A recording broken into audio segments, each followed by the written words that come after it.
وفدي، انت امتحاناتك امتى يا ولد؟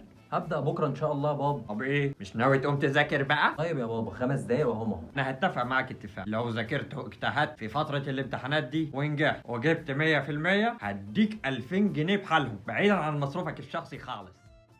2000 جنيه؟ 2000 جنيه مرة واحدة يا بابا؟ أنت بتتكلم بجد؟ ايوه طبعا. ده أنا هدخل دلوقتي آكل الكتب دي كلها أكل.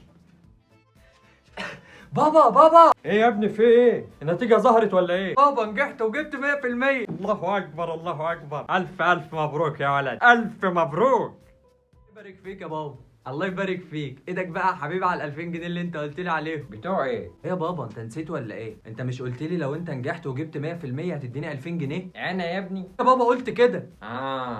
افتكرت اليوم اللي انت كنت جاي فيه من حصة المراجعة وكنت ماسك الموبايل وبتلعب فيه، صح؟ ايوه بالظبط، اديك افتكرت اهو. لا انا كنت بضحك عليك يا ولا عشان تقوم تذاكر. صدمة كبيرة يا والقلب هيك